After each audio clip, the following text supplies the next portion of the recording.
PayPal. So he comes to us every Friday. He writes for the Marina Times, movies, TV, music, clubs, live performances, festivals. He follows it all, and he comes and goes on a rainbow. He is Michael Snyder, everyone. And hold on, Michael Snyder. I got to do something here. Now, try speaking now. Go ahead. No, hold on. I have you on a... try again, Michael. Hi. Hold on. This is unbelievable. What is Try happening? again, Michael. You're a There technical you marvel. are. You are a technical. Wow. I mean, I'm so excited.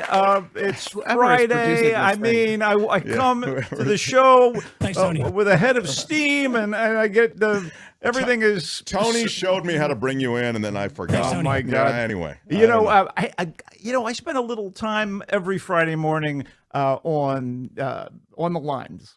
On Instagram, on TikTok. Sure. By the way, speaking of TikTok, wait, shout out to my data farmer friends in Shanghai. Hey, everybody. What do you, so I'm noticing people in the socials referring to today as Friday, thank God it's Friday, but Friday. I get it. That makes me a little uneasy. I don't know about you. Yeah, I mean, a lot of things make me uneasy. Whenever I hear Wednesday referred to as Hump Day, for instance, I can't help but imagine Quasimodo astride a camel that has like a dog going at it on the front leg. I hear Hump Day. Really? Yeah. I'll ding astride though. Okay. Let me I had a question for you, but Sure. I've forgotten what. Oh, I know. I wanted to mention you're doing very well in March Madness. You're ahead of our other contributors. Well, I have a good instinct about what the people want. Michael Snyder is 9-3. That's what you see on your screen now. 3 losses, 9 wins. The other contributors, Avila and Shore, I'm talking about Friday contributors Sure. now. We'll get to Spencer Christian next week. We'll update that.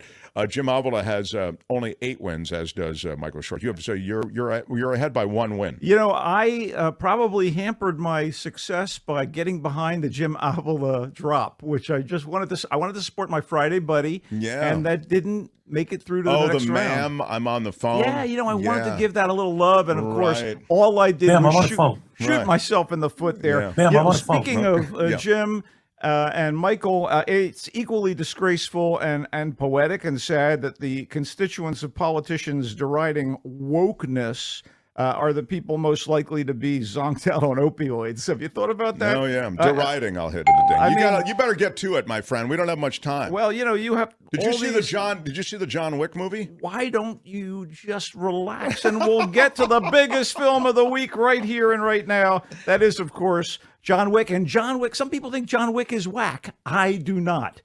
John Wick Chapter 4. The latest installment in the mega popular blood-splattered action movie series is here. And it may look like the title character is offering a cure for overpopulation as the seemingly indestructible super assassin Wick, played once more by Keanu Reeves, takes out literal legions of trained killers trying to murder him. But I wouldn't treat that as any kind of legitimate guide or go-to in terms of population control. It might help in certain small areas because he definitely leaves a trail of bodies. Anyway, when we last left him in Chapter 3, the global organization that happily used him as a quick and deadly weapon for hire has now put a bounty on his head that increases with every opponent he eliminates, which brings out even more potential Vic slayers. His former handler in New York, Winston the Manager, played once more by Ian McShane. The shadowy armorer in Gang Boss the Bowery King, played again by Lawrence Fishburne.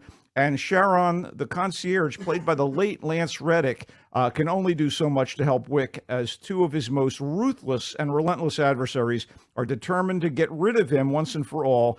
Kane is one of them. He's played by the Hong Kong action superstar Donnie Yen. And then there's the Marquis, played by Bill Skarsgård, who you may recall as Pennywise the Clown from It, only here he's more an aristocratic Eurotrash type than a supernatural creepazoid. So it's a little different, but he's still pretty threatening. In any event, I would ding Creepazoid. I don't know. Go ahead. it's a coinage, but go right ahead. No. If you've seen the 3 previous John Wick movies starring Keanu Reeves in his greatest role, in my opinion, you know what you're in for. Nonstop ultra-violence, frenetic and sometimes creative slaughter, Frenetic's and a ding word. crazy car and motorbike chases that would make the Fast and the Furious pull over to the side of the road. I mean, this Wow, stuff really? is, oh yeah, it's nuts. He's on a motorcycle ever? Yeah, Because absolutely. he's a real motorcycle guy, I think, Keanu. Well, you know what? I think a lot of these guys do their own stunts. I don't think Keanu's one of them, but maybe. Well, maybe. You know, I think. I don't know. I hope. So if you're I think he does do his own stunts. He's Oh, If look at you, Albert. Thank Jumps you, on. Albert. Very rare commissioner interruption to make sure we get that information, If and you're, I like it. if I you're like eager it. for more Yeah. of the wild and acrobatic mayhem that has been the trademark of the other chapters of Wick's saga, you're going to love John Wick Chapter 4. Directed at a blistering pace with slashes of sly wit by Chad. I guess Stahelski is the way you pronounce the guy's name. He really is, in charge of this, and it really rocks in many, many ways. It's exactly what fans expect, and even more. Consider the number of on-screen killings essayed by Wick, his occasional allies, and his horde of enemies. At the screening I attended, this is no joke, my friend Hugh used one of those clickers that allowed doormen to get an accurate count of the patrons at an event. Sure. And we checked the clicker at the end of the movie, and it showed that a total of 194 dead bodies piled up over the course of the movie's 2-hour and 45-minute running time. And the count, honestly, might be a little short due to some massive battles between frenzied gangs in an Osaka hotel, when it was kind of hard to keep track of who was getting blown apart by flying bullets or sliced and diced by swords and knives. Wow. There's a long climactic sequence, by the way, Mark, that plays out across the city of Paris, ending at a very famous tourist spot that features, I would call it the Mount Everest of staircases, and it is frankly one of the most outrageous, jaw-dropping, and hilarious symphonies of bedlam I've ever seen. Do you need to have seen the other 3? I think it wouldn't hurt. I think you need to see a previous film just to know whether you'd be okay for this, because you may go in and think, this is mindless violence, and that might be your thing. Mindless Violence probably was the working title. By the way, My Friend Hugh is the name of a movie. I don't know. When you say My Friend Hugh, I think, that's really a movie, My Friend Hugh. I would go see that film. Look, and the other thing is Assad. I will ding the use of the word Assad. Well, so. as usual, Reeves as... What's that? Go ahead, Kim. Yeah. He also dings Symphonies of Bedlam. No, those are 3 words, Yeah, Kim. I will not. I mean, the combination is rather. Yeah, it's. I mean, it's good. Yeah. He's a good wordsmith, but we don't ding that, Kim. I'm Look, sorry. as usual, Kim, how are you? I'm sorry, Kim. I don't mean to. I really don't mean. I want to back you up. You know that. Good day, no, sir. that's not the point. I love Kim. look, I can't reviewing just ding anything. reviewing these things is a chore. Let me tell you, when you guys are jumping in like this. and standards. We do have processes, protocols, and standards. Like our friend and our commissioner has said, Reeves as Wick is probably doing a lot of these stunts. He takes the licking and keeps on ticking and shooting and stabbing and strangling. The Michelin Man should bounce back as effortlessly as Keanu Reeves in this movie. It's in theaters where it should be seen in all its bombastic glory. John Wick Chapter 4. The fans are going to love it. Those of you not familiar with the John Wick saga, such as it is, maybe not your thing. Kim, would you like to suggest him? There is a ding that he just used. Would you like to come back in? I didn't. No, I've had it with you people. I've had it with you.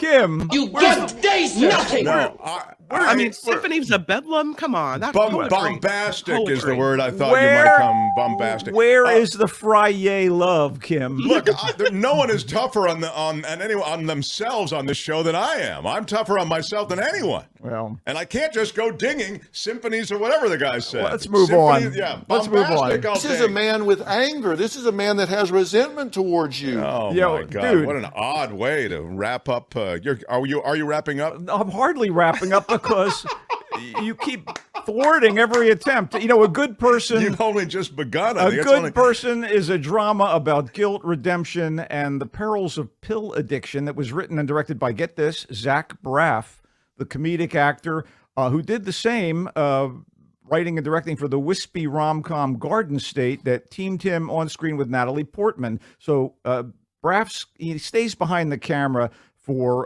A Good Person, and the heavy lifting is left to ascendant British actress Florence Pugh and her unlikely co-star Morgan Freeman. And Pugh is one of my favorite actresses lately. I'll take ascendant. Go ahead. Her impressive career to date has had her doing a literary period piece as one of Louisa May Alcott's Little Women, sinister horror in the chilling Midsummer, Middle Eastern espionage in the miniseries Little Drummer Girl, comic book superheroics as Yelena Belova in Marvel's Black Widow and other MCU stuff, and so on and so on. In A Good Person, she's playing Allison, who is a kind of a blithe young American woman. Blithe is a dinger. About to marry the love of her life when a tragic accident brings her world crashing down around her, crippled by pain and remorse and depression and zonked on painkillers. Hey, she must be one of the unwoke. Anyway, she finally tries to address her problems and finds herself in a confrontation with a guy named Daniel, who is a cantankerous older man. Cantankerous is cleanly a ding word, yes. Victimized by the same tragedy that laid Allison low. So will she clean up her act and make peace with Daniel? Daniel was played by Freeman, and his rapport with Pugh and her fully committed performance and their antidotes to the cliched melodramatic aspects of Braff's script. You know, I'll watch Pugh in anything. She always manages to elevate any material she takes on, even last year's Less Than Successful, Don't Worry, Darling. And she does it again here, bringing blood, sweat, and tears to Allison's struggle. Pugh makes A Good Person, which might have otherwise been a mediocre movie, worth watching. The quick casting note, ex-SNL cast member Molly Shannon, whose specialty is her specialty has always seemed to be annoying extreme characters that get on my nerves. She's here. She plays Allison's mom, and guess what? She gets on my nerves. Anyway, A Good Person is in theaters now and worth a look for Pugh and Freeman when it comes to streaming, which it will shortly, I am certain. Good. What else do you have? The Lost King is a dramedy about the genuine 21st century search for the remains of King Richard III, and it stars Oscar nominee and Golden Globe winner Sally Hawkins, who was in The Shape of Water and Blue Jasmine, with the ever-appealing Hawkins well cast as the movie's heart and soul. This is a pleasantly quirky modern-day treasure hunt spiced with a little dash of magical realism. The script is by Hawkins' co-star in the movie, Steve Coogan, the guy who was in The Trip. Is so talented. And he was in, he's Alan Partridge in all the films and TV shows. Brilliant, absolutely brilliant. He's very, very funny and very talented. This is based on the true story of a Scottish office worker determined to uncover the bona fide remains and the location of the remains of King Richard III and rehabilitate the villainous image he's always had because of Shakespeare. Sure. And it's directed by Stephen Frears. The Lost King seems like a trifle next to Frears' more impactful and acclaimed movies like, I don't know, Dangerous Liaisons and The Queen, but it's authentic, fascinating quest and this plucky against the odds and establishment heroine. Plucky, I'll give. They're engaging enough to make a recommendation here. Currently, it is coming into theaters. And I guess May 9th, it'll be streaming. It's called The Lost King. Wow. So, they're looking for the remains, but they're not. It's not like Jurassic Park where they bring back King Richard because they find the remains, uses DNA, and they. Well, she has visions after seeing a performance of King Richard where his spirit engenders her. She wants you going to find my remains. No, there's never been anything like this. It's pretty crazy. But quickly, I have a real blatant, unvarnished recommendation for you. It's called Tori and Lokita. Okay. It's a very sad and soulful human drama that was directed and co-written by the veteran Belgian filmmakers and brothers Luc and Jean-Pierre Dardenne. It follows a pair of African immigrant kids, a girl named Lokita and a boy named Tori, as they navigate life in Belgium. So, watching out for one another and desperate to survive in a foreign country, they pass themselves off as an older sister and younger brother, but they need money. And first and foremost, it's because Lokita wants to send cash back to her mother in Africa. But my God, my heart's breaking already. But the girl has another problem that is going to cost quite a few more euros. She requires the proper identification papers in order to safely live and work in Belgium. The duo's main source of income, this is This is a killer.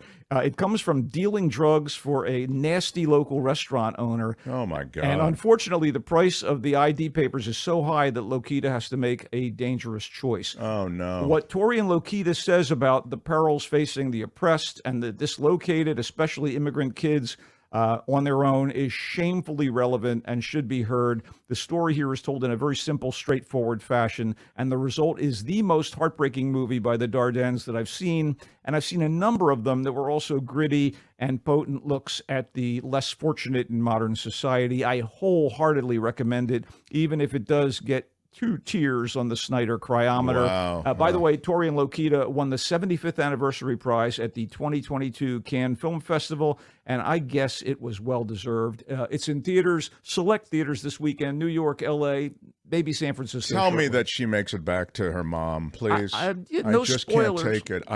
No spoilers. TORI and I have LOKITA. so much sadness, Michael. I can't take all the sadness. No, I can't break your heart any further, so I'll hold off on any other films All right. today. I am delighted, though, to review John Wick Chapter 4. Michael Snyder. It's a symphony of violence and Wick. Wick doing everything right and doing it fast and doing it violently. It's in theaters. A good person. The script, not that great, but the performances, excellent.